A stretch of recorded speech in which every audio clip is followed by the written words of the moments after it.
Yo guys, and welcome back. So this is going to be the second video of our Mokoko Challenge Express series. So this video is going to cover, everything after we ran out of gold last time. So don't look at the screen too much. We spoilers ahead, but I did want to re-record this and kind of get the hype in. I really appreciate how much you guys have been really loving the first video and how many people have said that it really helped them out. I'm really appreciative. I'm really glad that I can do that for sure, and hopefully this helps get people into the game and able to play a bit more. So one of the first things I was trying to kind of explain, and again I'm re-recording this part. One of the options that you could do for making gold at that point, let's say you run out of gold like I did, is actually to go and do your life skills. Now there's a couple of caveats to that and I want to explain really quick, but let's just start where to life skill first. So assuming that you're still in tier 3 and you haven't made it to tier 4, what you're going to want to do is you're going to open your map and take the ocean liner here to Punica.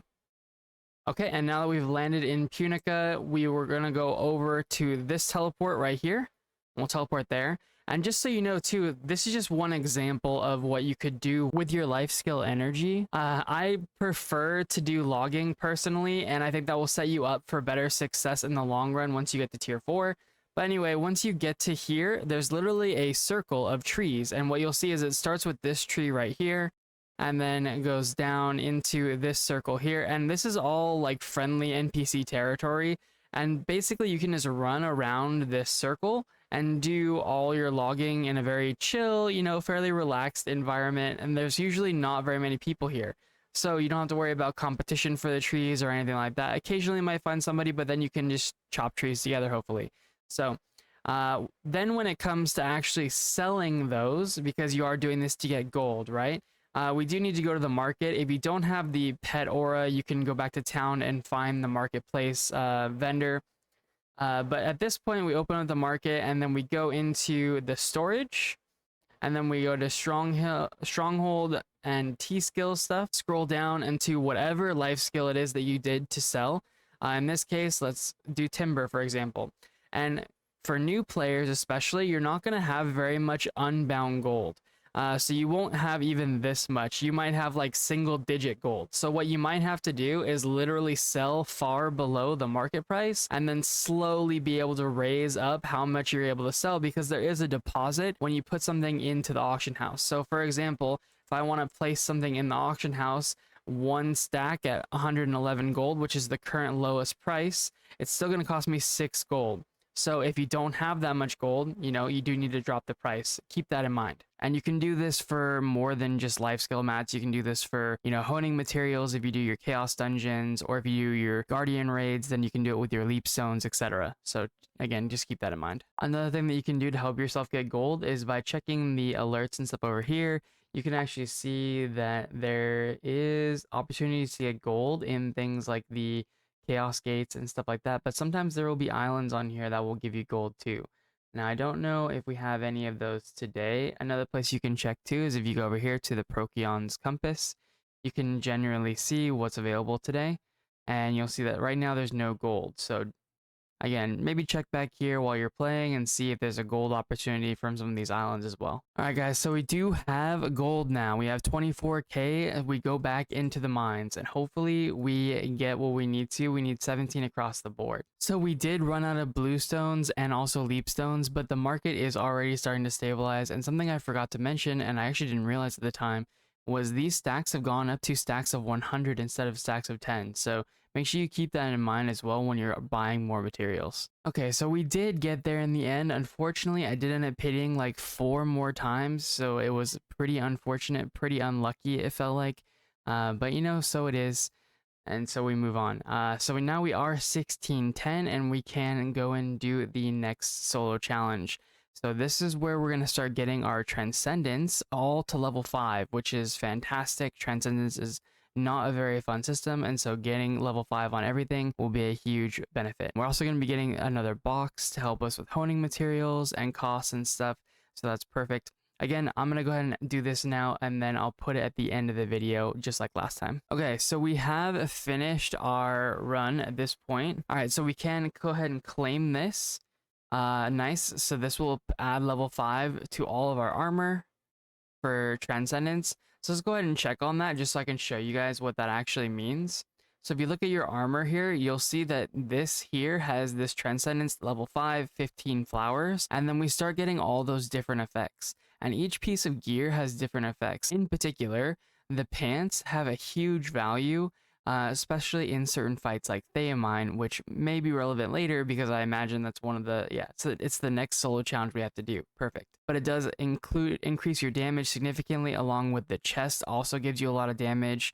And then eventually we will get weapon, I think, from one of these challenges. We'll have to figure that out as we go. All right, so our next one is learn an engraving recipe. And then we need to reach Transcendence level 6 for 1 armor. So I think it would be worth it for us to go ahead and just do the Transcendence on our chest piece, since it's the biggest upgrade that we can get.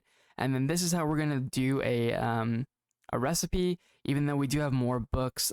You guys probably won't have more books. I just only did the one that this character needed. I'm just gonna learn a random one here in a second. But we do get a lot of additional mats, including the shards and everything like that too, so that's perfect. I'm just gonna really quickly go through the list of engravings that I think would be at least decent choices for someone to get.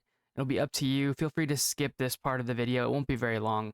So Grudge is always a good one. Every DPS is going to use that. Keen Blunt is a decent one. Cursed Doll, Raid Captain, Hitmaster, Adrenaline. Some classes do use Precise Dagger, but it's pretty few and far between usually. Max MP efficiency increase is another good one. We might end up picking that one. Ambush Master for you back attackers out there, you might, or you will enjoy that. Mass increase, Awakening for supports. All out attack is pretty rare, so I probably wouldn't pick that one. So maybe, yeah, maybe any of these options here that are on our favorites list right now would be a decent choice. I think right now I'm probably just going to pick something like Awakening, because I do have a support and that's going to be a pretty solid one. I'm just going to do it with the books here because I don't know that the big fat book will actually work for the quest. Hopefully it does, but this will at least ensure that we have that side quest finished now and we can collect that reward. Perfect. So that gave us 45 dark fires. Dark fires are what we need to do the Transcendence, which is literally the next step of the quest. So this guide, or this quest, is actually pretty nice in how it's laid out. I do very much appreciate that. So for Transcendence, we're going to go ahead and look for Transcendence and look over here. It's the flower, the same flower icon that we had on our armor. So we'll run over here. This is the Transcendence thingamajig. I'm not really sure what it is, to be honest. And so what we're going to do is we're going to go and liberate our chest piece, because again, that gives us the highest value out of all the pieces. So all this does is this is basically kind of like chutes and ladders in a slightly different form. So when you hit Purify, it will roll a random number between these choices here based on these percentages, and then you'll move that many tiles forward. And then there's special tiles like this one and this one, and you go and read those on the right, by the way. They each do different things. And tiles in particular you want to look out for are these red ones. These red ones are a huge value, and so if you don't have any good red options early, you might want to think about stopping and resetting the board. So just to show, I'll go ahead and do this. So we'll go ahead and do it one more time. At this point, though, we don't really have anything good for this whole other section of the board, and nothing good until this blue here. So it's actually going to take a lot of our attempts to get that far. So what I would recommend doing is being aware of something like this, and then you say, okay, stop, confirm, and then do this. And what this will do, this will actually reset your board for you and slightly work you towards your pity.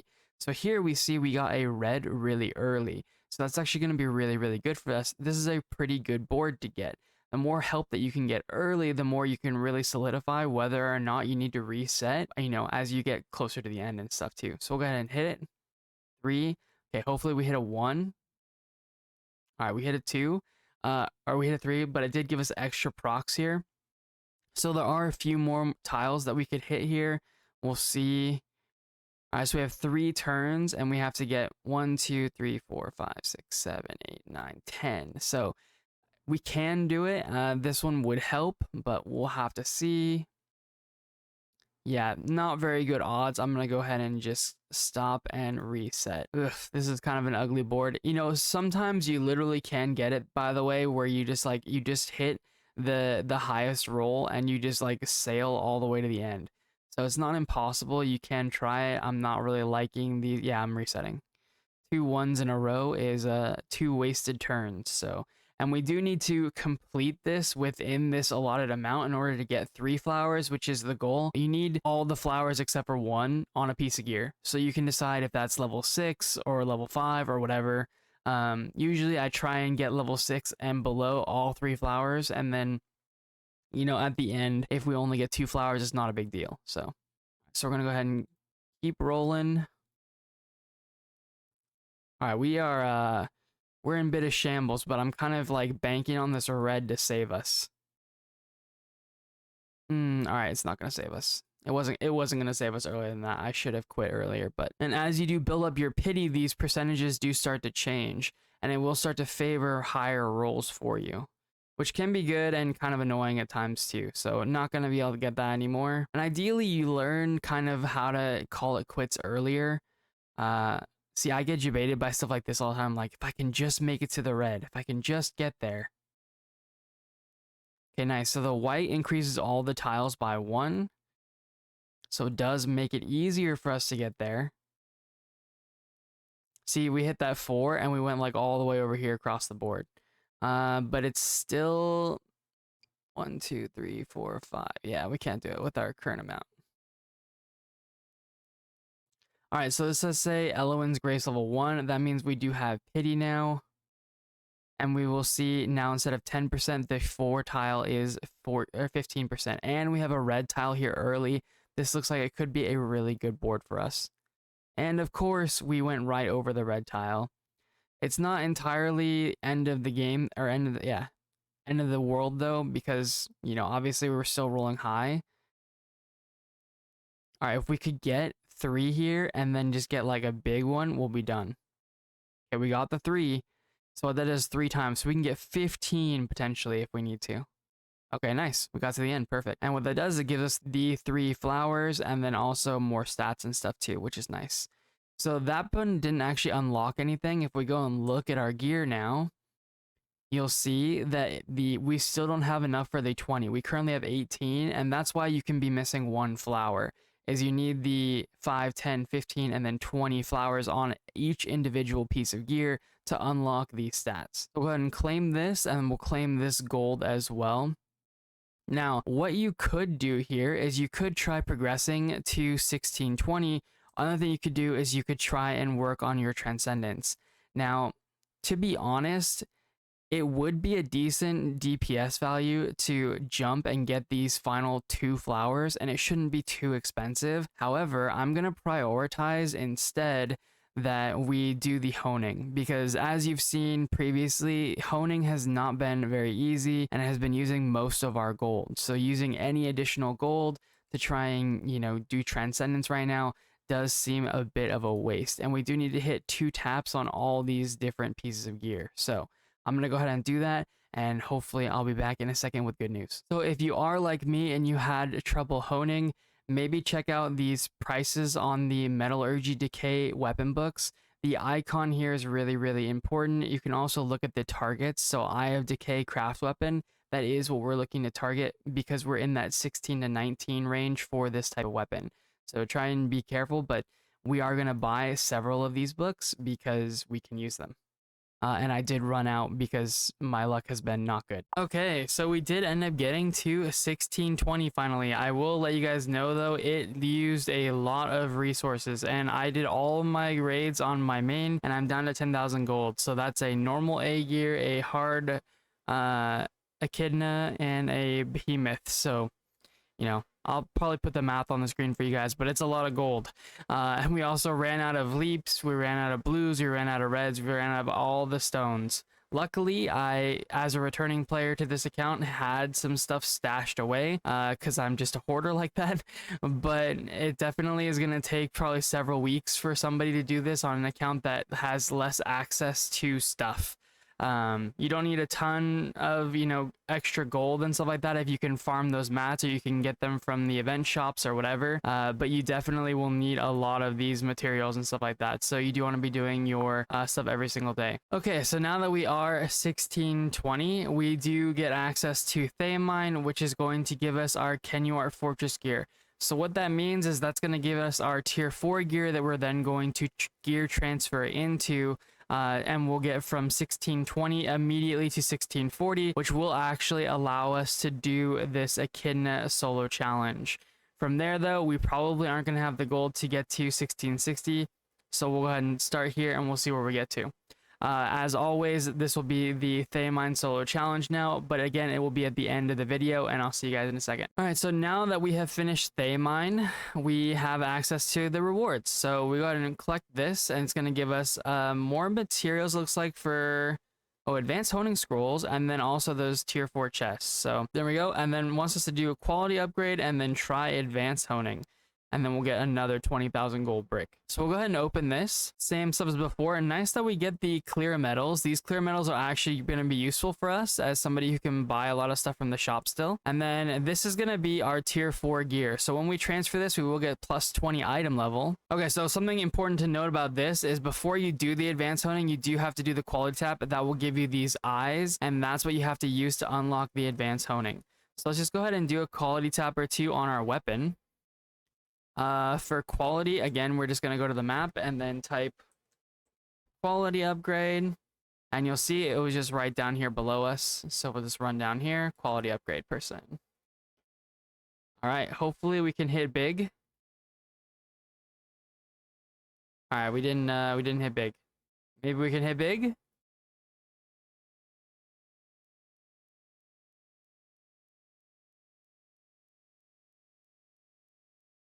Oh, we didn't hit anything. That's pretty standard luck for me, especially on Lost Ark in general, so no worries. But we at least finished our quest and got the eyes that we needed to do advanced honing and finish this other quest as well. So let's just go ahead and do that. I don't think we actually need to do a whole lot, but we can use this and unlock our weapon once we have enough shards. We don't currently have enough shards. We almost do for a piece of armor. I would recommend you guys probably do armor, but just for reference, I'm gonna probably do weapon real quick. All right, so now we can go ahead and use the eyes. 15 eyes will let us temper our weapon here. And then we don't have a lot of Arehas or anything either, but I think this will actually be enough to finish our quest here. So we'll go ahead and do this. Oh, we got a great success. You love to see it. Okay, I think that will let us finish it. Yep, and it does. Perfect. So that gives us the 20,000 gold as well. And then we can actually just transfer our gear and go straight into the Echidna. So from here, we'll go ahead and open this chest here, and then we'll equip all of this, all these new pieces of gear here. And then we will go over to gear transfer here, and then transfer each piece individually.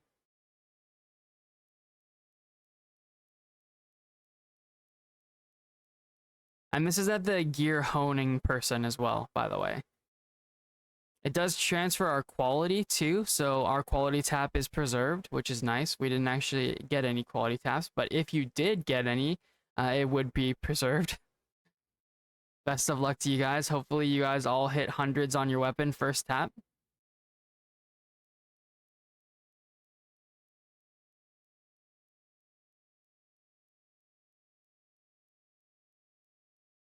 Okay, nice. So you'll see now that we're actually 1640 and we can go straight into, we also finished this quest. Okay, so now that we have officially reached tier 4, we do have our gear at 1640 and we are, you know, like I said, in tier 4 now. If you come down here in Elneed, which is the first town that like the thing kind of drops you in over here in Kurazan over here, then you'll have this quest over here, and like I said, down this bottom left hand corner, that's called like Hyper Awakening and stuff. So this quest is something that you guys will want to go through and make sure that you actually do it fairly early during your time in tier 4, because it does give you access to your both your T skill and your Hyper Awakening, both of which are pretty powerful and very useful tools and something that you're going to be, you know, needing to get used to in your gameplay, but also like you'll just want because of the damage. So I'm not going to have the quest line or anything like that. You guys can do the quest line. For once you complete it on one character, you can't really go back and do the quest line anymore. It becomes a very simple go talk to Beatrice and Trixian kind of scenario, and then it just unlocks for you. And once you've unlocked that T skill, you will see down here, I now have it on my UI, But also if I was to go into here and go down and hit K, and this is our skills, by the way. So anyway, the point I was trying to make is that when you go down here, you can actually switch out your T skills, these right here. If I wanted to pick that one instead, I could pick that one instead. And then keep in mind that your Hyper Awakening is attached to your actual Awakening skill. So we are using this one here, Nar's Blade, and we'll have Khan's Territory. But we can go straight into our next one, which is hit 1640, right? So this is going to give us the Behemoth scales, and then also we're going to get this box, right, with our tier 4 accessories and level 6 bound gems. So we're actually going to get quite a bit of power from this. On top of that, we're also going to get weapon Transcendence. So we're going to go ahead and do that, and we'll be right back. Okay, so Echidna is dead. Well, I mean, we beat the boss, so she's not actually dead. So anyway, so we're going to claim the reward here. We did get our scales as well. Boom, nice. That gives us weapon Transcendence as well. We'll go ahead and open this chest and see what it gives us. So a lot of honing mats here. These are all tier 4 honing mats, which is good. Now we're officially going to be in tier 4. We're going to get these bound gems. It will all be very, very nice. And actually, they already rolled us some accessories that look pretty decent as well. Yeah, not bad. Not bad at all. So we'll go ahead and take off our current accessories. If you do right click these accessories and stuff like that, what will happen is if you click a ring, for example, and then you click another ring, it doesn't replace the next ring in the list. It just replaces this one again. And so you can sit there and right click these all day and it won't get rid of these. So make sure you actually do double check that you are equipping all of the new gear, and you'll get a lot more power from that. And then on top of that, I believe, well, actually, no, they don't get more lightning points. Okay. Good to know. Good to know. But they do have more stats. See how they have an extra line? So this ring has crit damage, weapon power on the bottom, and ally damage enhancement. This one only has crit rate and ally damage or ally enhancement effect. So the numbers are higher and you do get an extra line. So it is worth it to do. Let's go ahead and also clear up our bags a little bit, get rid of some of this other gear here.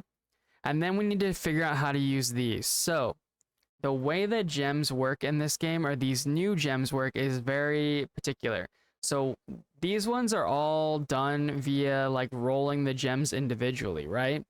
And so if we go to our bunny here and then we go to refacet, there's also a gem person in town that you can find to do this too. You normally do it like this. However, the way that it works for these gems is a bit different. So tier 4 gems in general are better than these gems for sure. They give you actual attack power too. So if you see underneath that effect, it says bonus effect, basic attack power. So no matter what, we definitely want to use them. And so we'll just equip all of them, and then I'll show you in a second how to actually roll the gems individually. Those ones didn't want to go in when I was right clicking them because they were the same skill that was already there. So it just kept overriding the same gem over and over again. So in here is actually where we're going to be doing the gem retuning. So what I would do is, as a new player, if you guys want to, you can literally just go down the list of all of your gems just one by one, you know? You can just say, okay, I'm starting here and just go down one by one. What I prefer to do is I prefer to kind of know how this works and kind of set this up because of that. So what I know is that for sure, our big hitting skills are going to be Piercing Wind. And what I'll do here is I want like this one. Okay, yeah. So if you sort by part, it will actually do it based on where they are here. I like to organize my stuff a little better. So I'm going to say by part. And then I'm going to say, okay, Piercing Wind is one of my big skills, so it needs a damage and a cooldown. So boom, boom. Sorry. Yeah, so we got the Piercing Wind damage, and then now we get the cooldown. And just go down the list from there. I also know that after Piercing Wind, my next one is probably Wind Gamut. Again, I know this because I've played this class before. And see how the first two here are like right next to each other, Piercing Wind, and then Wind Gamut. So that's kind of what I'm doing in organizing this. You can do it however you want. Like I said, you could just go down the line and just do it. It's however works best for you. I like doing it this way because then it's kind of like organized when I look at it, and if I want to change something out, then I kind of know where to look to pull that gem out. It's really up to you. So I'm going to do this really quick and then I'll be right back. Oh, something I want to mention too is that obviously when this is already applied to the gem, we see this, but this little gem right here says that you already have a gem equipped with this effect. Okay, so my gems are now set up, which means, I mean, we can't really get rid of these. I mean, we could, but you can use them for like Chaos Dungeon or something later. So what I do is I usually just throw them into my gear bank here. This side here is actually specifically for gear and skins and stuff, so I usually just throw stuff in there. But let's go ahead and take a look at what our other quests are. So change our mass preset, reach weapon at Transcendence level 6, and then that will be enough to get us our next 20k gold. So the mass preset is actually something that you do want to set up. So I'm gonna do a Wind Fury preset here. We already use our skills from preset 1 and then our gear from preset 1, which includes our stone here. Not the best stone, but it is what they give us. And then our engravings here as well, and our gems and our cards. The big thing about this is that you can actually do cards and then also pet. Oh, actually we need to come up with, there we go, we got the bunny pet, perfect. And then also battle items. You can set a battle item here, and then your arc passive preset as well. And then you can do it per encounter. So if you have another one that's, let's say, sorry, let's save this. And then let's say this is going to be our Chaos Dungeon. And it uses, I don't know, preset skill 2 and gear sketch, or maybe not gear 2, but like engraving 2 or something like that, right? And then we save this. Maybe it is something we want to use only in the Chaos Dungeon. But when we're in like, you know, Legion raids or anything else, we really just want to use Wind Fury. So for all of these, we would just go and Wind Fury and set them for each individual raid. Now, when new raids come out, make sure you end up doing this. It will save you a lot of time actually, because some raids like Belshazzar, once you get to 1670, are actually weak to water, and so you want to use the water set. Mordoom later on is weak to lightning on gate 3, so some people make a preset for that. You can make a lot of different presets, and it doesn't really cost you anything up here. Now, if you want to make more card sets and stuff like that, you can only get so many for free, and then it costs like 50 gold or something to unlock more card sets.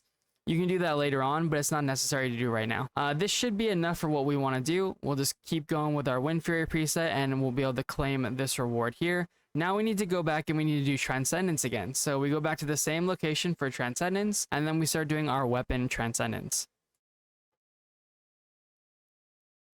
So we just liberate weapon. So you won't actually be able to do the weapon Transcendence if you don't do something else first. So unfortunately, we do need to do Behemoth in order to get access to our Behemoth scales to do the next quest. So, you know, I was going to make the next video be Behemoth and A-Gear, but let's just go ahead and take care of this now. That will let us finish all the way up to the final step, and based on the item level needed, I do think it's going to take us a while to get to 1660, so maybe that will be a good place to naturally stop. So we're going to do Behemoth right now. Again, I'm going to include the information or the view of the fight at the end of the video, and we'll see you in a second. Okay, so now we have done our Behemoth, which means we have enough Transcendence materials to actually go and do our Transcendence now. So we'll go ahead and liberate our weapon here. Okay, nice. We actually do have our red tile here, so this is a pretty decent starting board if we can hopefully get to it with not too many ones. Okay, nice. This is actually big. So we got the +1 here into the red tile. Nice. And even with only a 3 roll, we got all the way to the end. Massive. Ideally, that's what you want to see every time. So we do know that we can get 40 more and then finish this off. Your first clear Behemoth box is actually going to give you 100 Behemoth scales, and so that would have been enough anyway.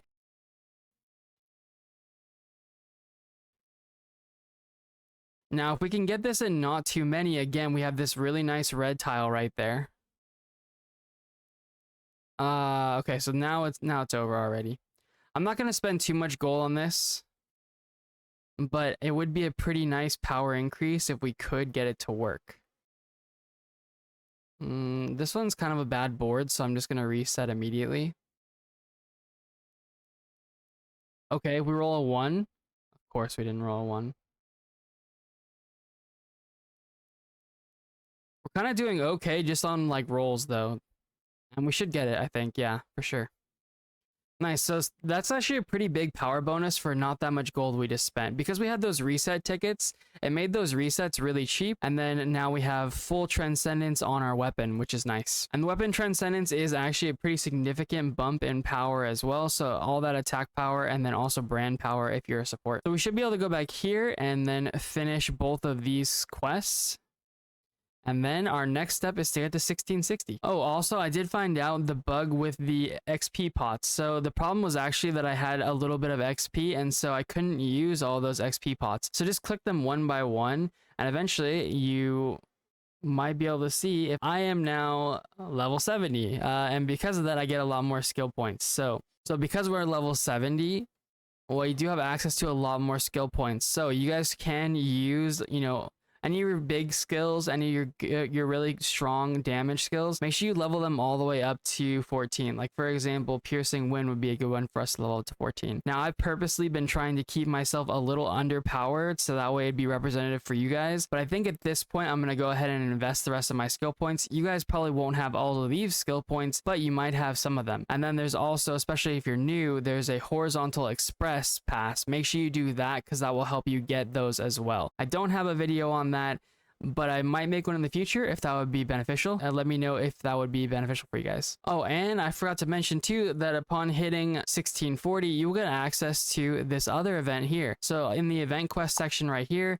this growth boost event. So this thing right here will basically just be different levels of different like kind of quests, similar to what we have with the Challenge Express, but you know, just a slightly different UI. So obviously we get some more for hitting 1640, and then doing any advanced hunting that you end up doing on your weapon or on your armor. And then also, you know, hitting different milestones. So even doing Echidna gates and A gear and stuff like that too. So you will just get access to more of these materials over time. And it is nice that they kind of stacked both of these events. And then don't forget, there's another event in August as well. Okay, so from here, by the way, you can do your Behemoth, obviously, like we just did. And then also you can go and you can do a hard mode or a normal mode Echidna for more gold. Those are kind of the raids that you have options. Those are kind of the raids that you have open to you right now. You could go back and you could try and do a Thaemine raid.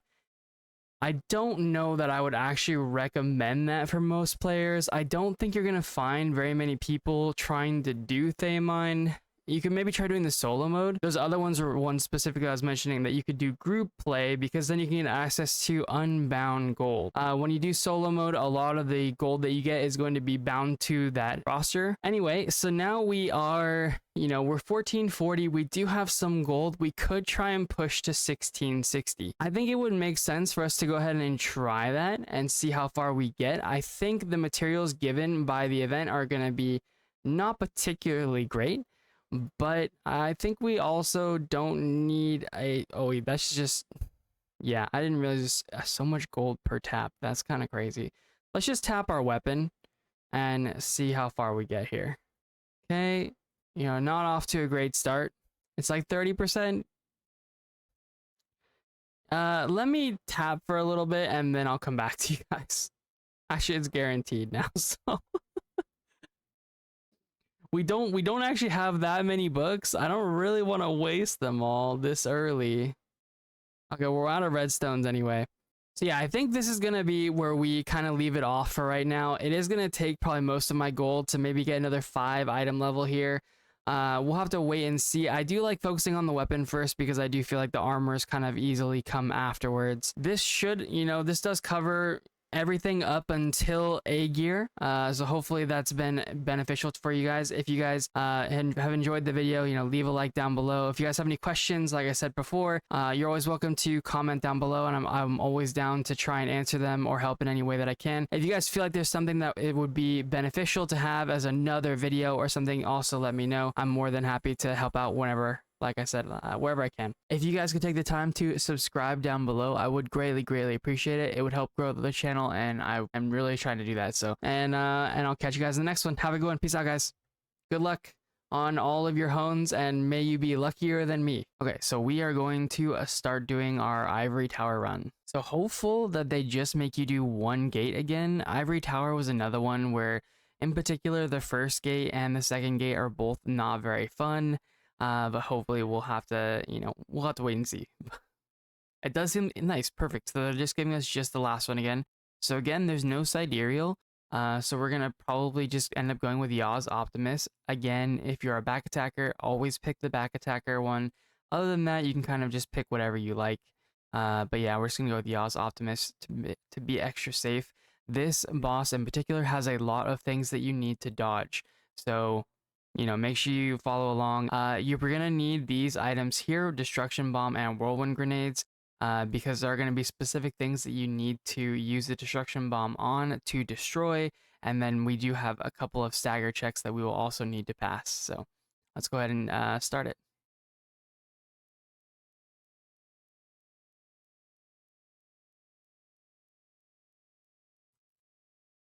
All right, so nice. We got a counter right off the bat. That's huge. Well, let us put some good damage on him. We are just absolutely melting this boss, and this should be pretty representative. Okay, so we're going to line up with a mirror here and dodge, and then hit it with this final one. And then we dodge again, and then we run around. And we want to hit this mirror with the final one too. Boom, and then we do the same thing for this guy down here. And what that does is that the third strike destroys the mirror.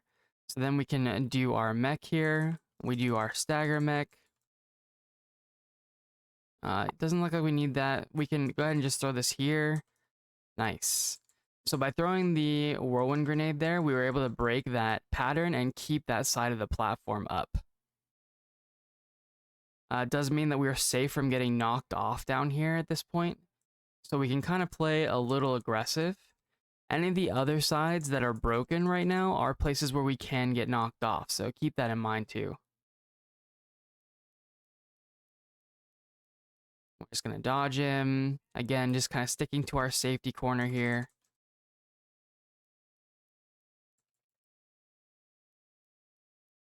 All right, next mech. All right, this mech is again a stagger mech.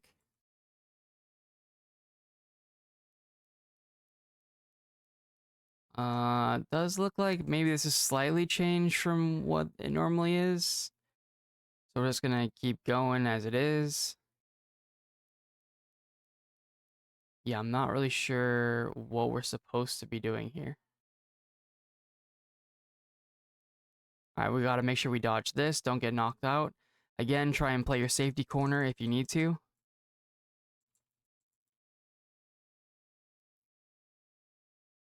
He is almost dead, so maybe that actually has to do with how fast we pushed the boss.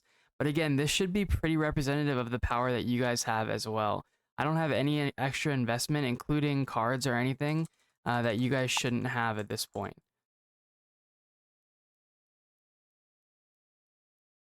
Okay, be careful of this. Make sure you dodge the red lines. I don't think it's a huge deal.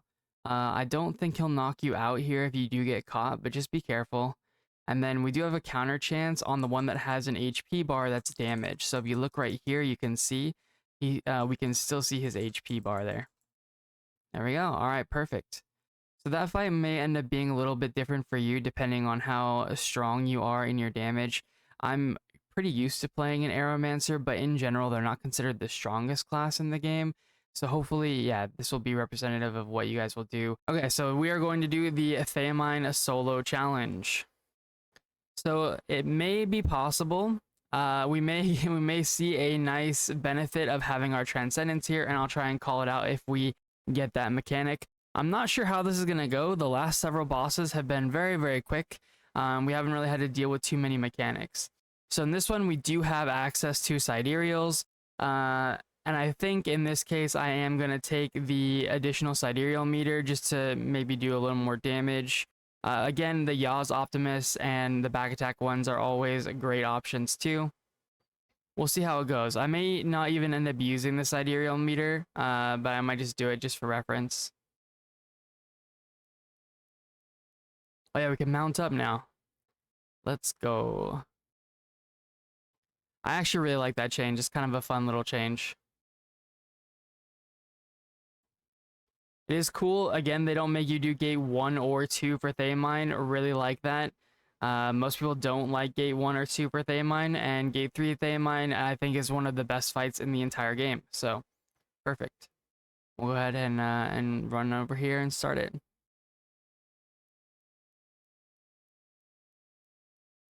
So when it first starts out, the sword's going to be in the middle, and we need to run away from it for a second. And then look where he raises his hand up there to the left. So we're going to run off to the left here and wait for the explosions to come down. And then we can go in and do our stagger check on this sword. That seemed very, very easy on the stagger check anyway. I didn't do a ton of damage to the sword, but it only has 25 bars left, so maybe it doesn't matter. All right, so this mechanic, you just want to use paralyze like immunity skills and kind of jump through that cloud. You will take the darkness, which means you won't be able to see, which isn't as good, but that's going to be a recurring theme. Stick close. All right, we go to the middle here. So look for this center area, this like center square thing right here. And then we can just start going ham on the sword here. So you could, people usually Azena there in the actual raid. We were able to kill it pretty quickly. The sword is kind of a pain in the butt, so I think it's totally okay to use a sidereal here if you're struggling. But yeah, the sword section can be quite annoying, so.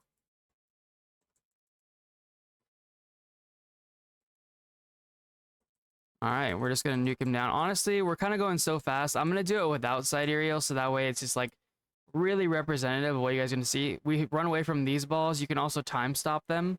That's what people will do in group modes if you do this. All right, so it pings over here because we need to spacebar through that wave to not get blinded and see these safe spots. So we're looking for a safe spot. All right, perfect. Looks like this is a safe spot.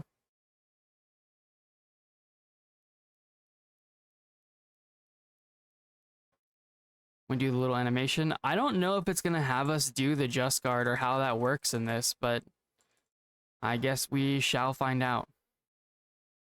Run the sword out. You probably don't need to do this actually in a solo mode environment, but it's just good good practice, especially with extreme Thaemine coming out. All right, so from here, it does look like we're going to do the clash maybe. So we'll start out in the middle and then we'll chase the boss when he runs past us. All right, he's running this way. We're chasing him, stick close, stick close. If you're too far away, you'll get hit by that slash. And then we'll do the just guard right about here. Yeah, they marked it on the map too, nice. And then we'll Q. You just kind of line it up like you would like a beat game. Q again. Kind of a nice parasol for the Aeromancer here. Q again. In the actual versions, those can be different keys rather than just Q every time, but it looks like in this version, it might just be Q every single time just to make it easy. Oh, it looks like that did the damage to break the shield. Perfect. Yeah, so he's at 193 now.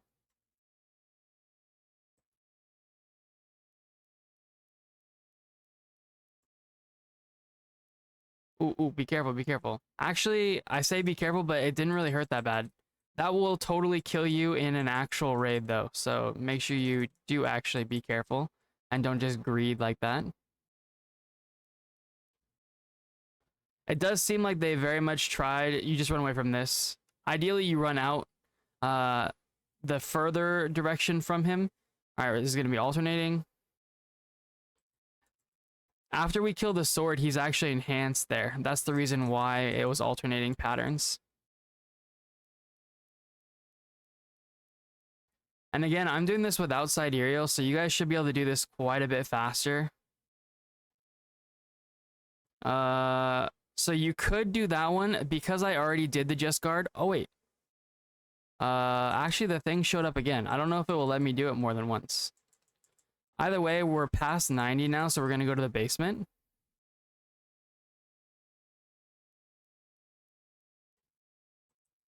And then he's going to do a back step here. That's the reason why that gas was like floating off the back of him, the darkness.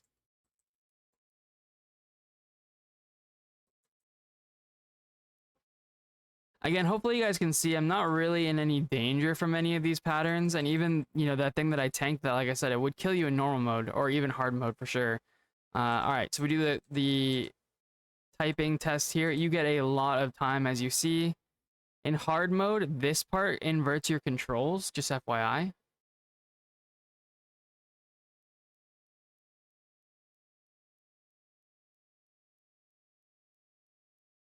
And then we have to kill ourselves. Not literally. But this is the reason why the Transcendence was nice. See the fact that I just had to smack myself right there with an auto attack and instantly died? That's because I have Transcendence level 5 on my pants, which is part of the reason why I wanted to tell you guys that it was beneficial to have those Transcendence levels even when we're doing this. It does seem like it's very generous on time though. And then it's alternating corners there. He's so close to dead and I'm solo mode, so I'm just gonna not run this out. In an actual raid, you should be a good peepo and run it out though, for sure.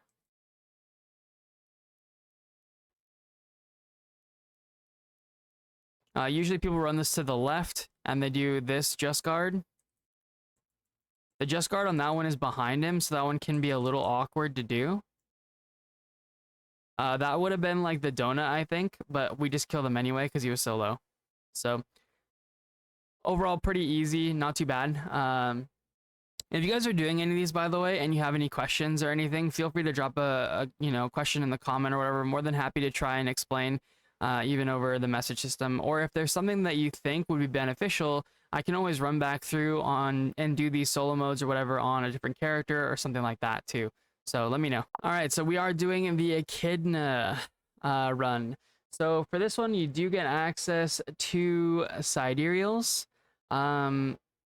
Just to kind of, hit home the same way, we're just going to hit that one and then we're not going to use it. So we'll just, oh, you do have to use a couple of them actually. Actually, I don't know. We'll see. I'm not entirely sure. There is a certain spot where you might need to use Thar for stagger on the big Echidna, but we'll have to see when we get there. I'm literally not sure how this will work out.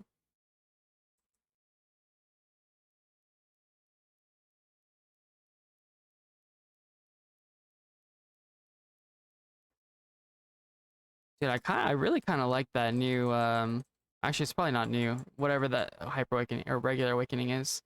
I used to use the other one, the like whirlpool one. I'm not sure why.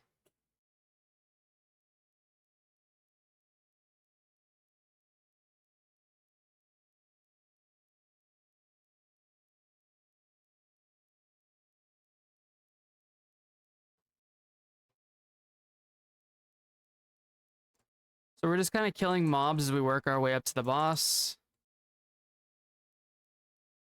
If you want an achievement, I think you can interact with this. I already have the achievement, I believe, but it might give you the achievement even in solo mode. I'm not sure. Okay, for this, normally you would take sleep bombs and then like dark grenades and stuff, but I'm not going to take any of that either. Again, just to be representative of what you guys can do. You guys can do a lot more damage by using sidereals, by taking advantage of a different buff, of using dark grenades and stimulants and atropines. So this will just be, very, very baseline of what you can expect when you come in here.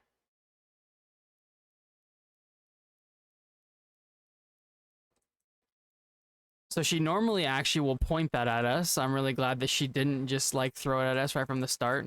I feel like I very often get hit by that off screen. Oh, that's a counter that I missed.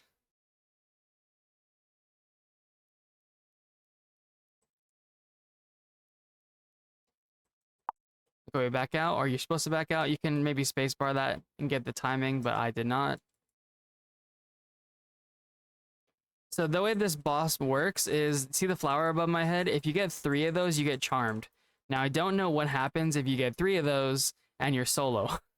So you probably don't want to do that. If you get 2 of them, maybe back off and let the cooldown on them, refresh. They only last for like 30 seconds a piece. And then here we need to counter. So this one's highlighted in blue.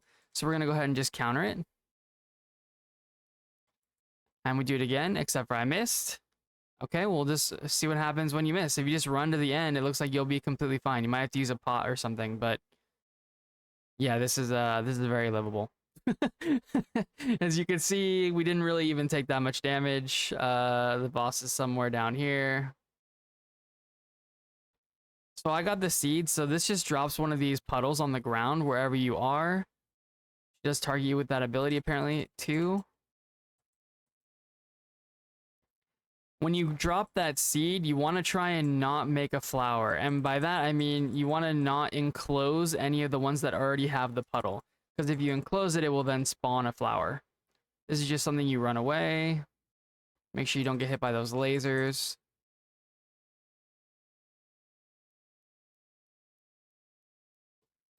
All right, we're in the big Echidna phase. Now, I don't know if I can get away with not using Thar here for stagger.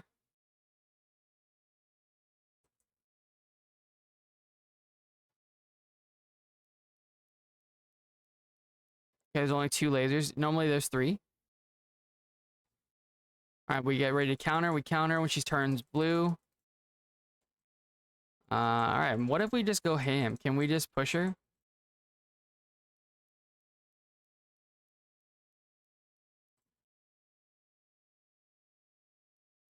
I look away. She's got red eyes. All right, we do the thing. This is a clash, by the way, and then E. Very nice and easy. This one is normally 2 buttons, I think. So right here is normally where you would clash. Don't look at it. Don't look at it. Oh, so actually not clash. Sorry, you normally Thar there, but it actually seems like you don't really need Thar. So yeah, we'll just keep going without using any sidereal. Again, being really representative of what you guys are gonna experience when you come in here yourselves.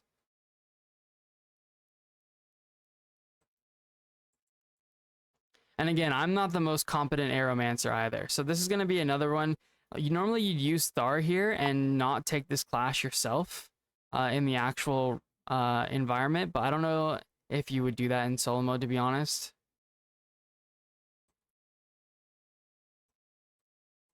I think it's fine just to do the clash yourself, though, if you want to use Azena, which is the first sidereal on the list, for more damage.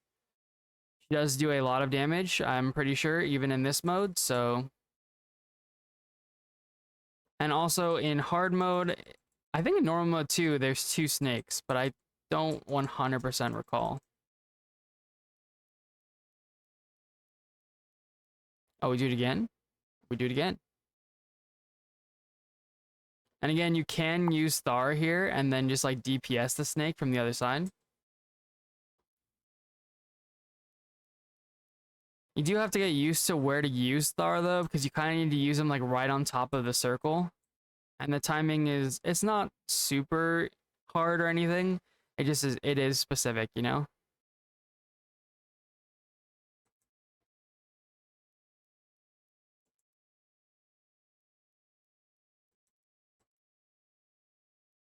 All right, look away.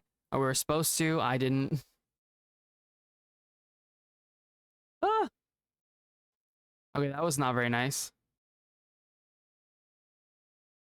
Because we got thrown into the wall, she will get a little more gauge, but her gauge looks really fine, actually. She seems to generate a lot less gauge in this mode, too. We're just getting stunned and getting hit by everything.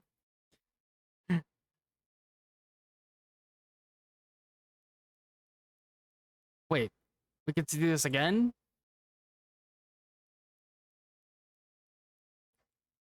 In the regular version, once you kill each snake, they're dead. They don't come back. So I don't know if we're killing the snakes by doing this, if we're not killing the snakes. It kind of looks like it died.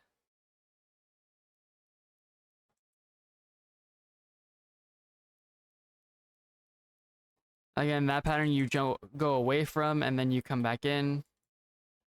It will give you a stack, but it's not the end of the world getting the stacks, as you can see. We've gotten a couple here and there, and it's not really a big deal. Run away from the mirror.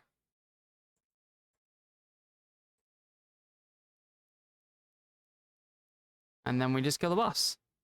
For this mech, you actually do need to use a Fernia.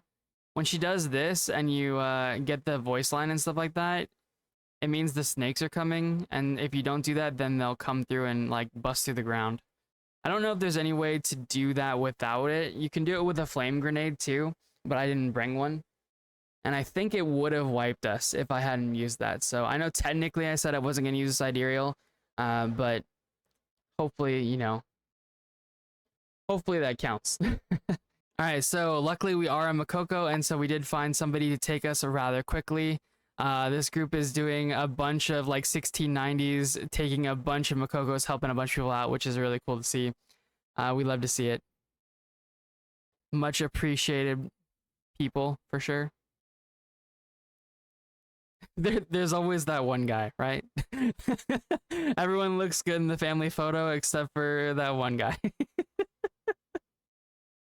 If Mimi ever sees this, you know who you are. Wait, no. I accepted, for sure.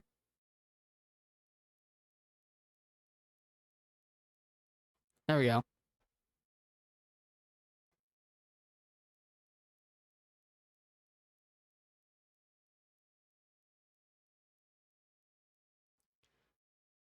All right, now for the record, not every group is going to be this juice, but to be honest, especially with the Mokoko event going on, even if you're a brand new player and it's your first time, don't be very afraid of the mechs in this raid.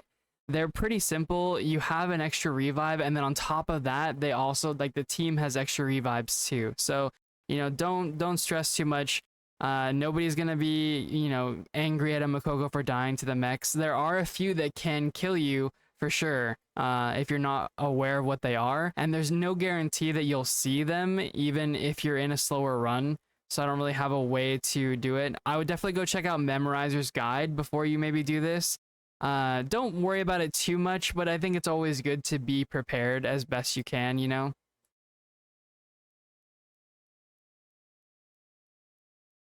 And you can mount up. It makes it a little fun to run through here. We're just gonna still take the same items that we've been taking every single raid, so not really worried about it too much.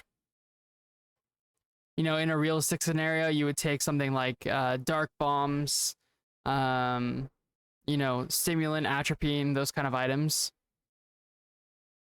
But I'm not really worried about trying to parse on my my brand new Mokoko account Aeromancer.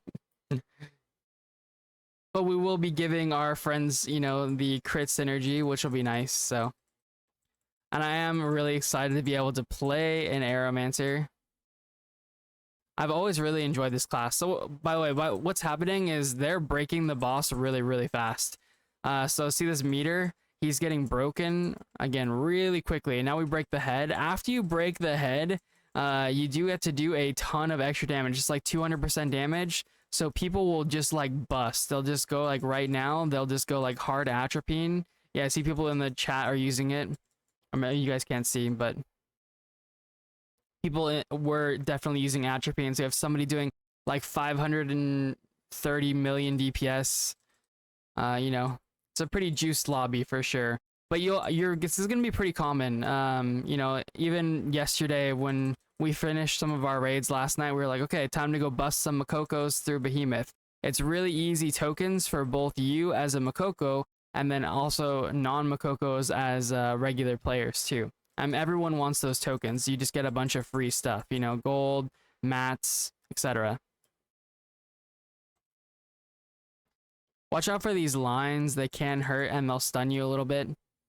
And again, he's broken, and so we do 200% damage or whatever on the head here.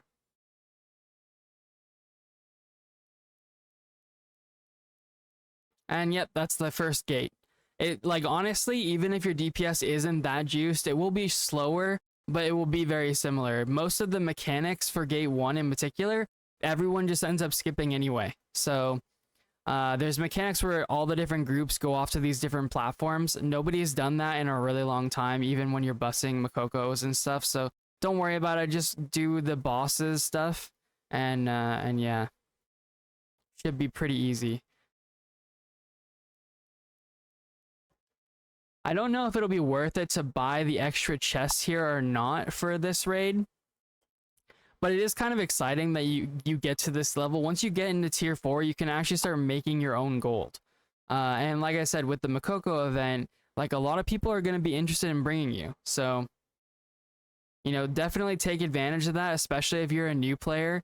People will, you know, if there's not a Mokoko event, they'll look at your roster level. Like my character's roster level is 95. Not great, right? And so people will probably gatekeep me once I don't have the Mokoko event anymore. So you can do horizontal content to increase your roster level, but another thing you can do too is you can really up your gear. And with this new combat power, if you have really high combat power, even for a low roster level, I think people are just going to generally assume you know what you're doing. Not guaranteed, because it is still a new system and I'm not sure how the community is going to interact with that number, but that would be my take on it. If I saw somebody with really high combat power for their item level, I'd be like, okay, so you kind of know what's up. You know what I mean?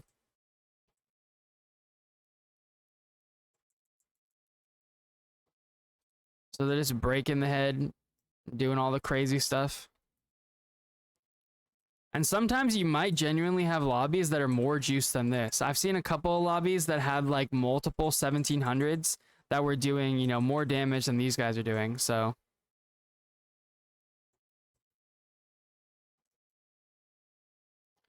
and, you know, to be fair, our damage is respectable. I feel like we're not doing too bad. We're doing like 60 mil, I think. Last time I looked. Yeah, we're doing 59. So, you know, it could be worse, but it could be better. I think for our gear and our level of investment right now, that's not too terrible. Because you have to remember too, we don't have full Transcendence yet, and that will add more damage. And then also the weapon Transcendence is going to add more stuff too. So lots of opportunity for us to get a lot better gear. And then once you start making your A gear pieces, you can get a little bit more of your arc passive unlocked. We'll go over that more with the actual A gear clear. All right, so we've broken past 190. So I'm in party 4. You can check over here. So I go to 12 o'clock. So just times 3 of your party number. And then from there, what's going to happen is red crystals are going to spawn. And when those red crystals spawn, you need to hit them a certain number of times until they lean forward and the boss can like suck them up with the wind or whatever. So I'll just kind of show you how that's going to play out. You okay, bud? So we're just going to auto attack this. You're okay, bud. There we go. And then once it breaks off that second piece on the left, then you're good.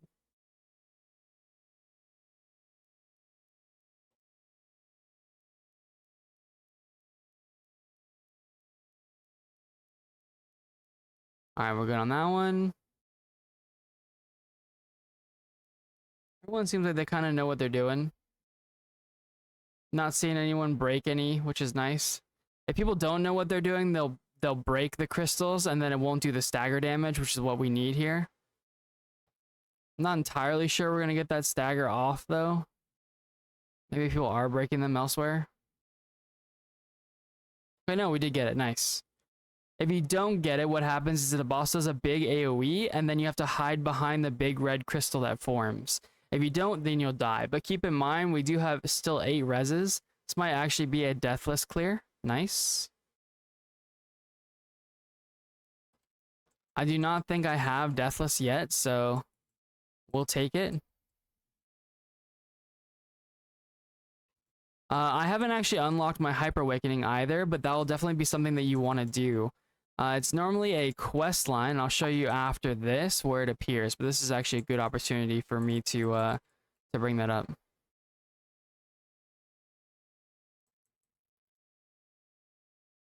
Yeah, I'll bring it up afterwards.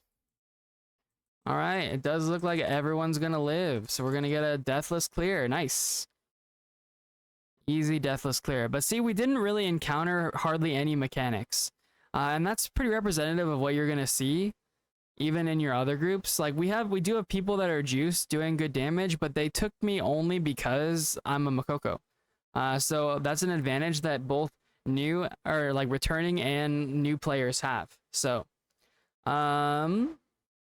we do not need this, I don't think.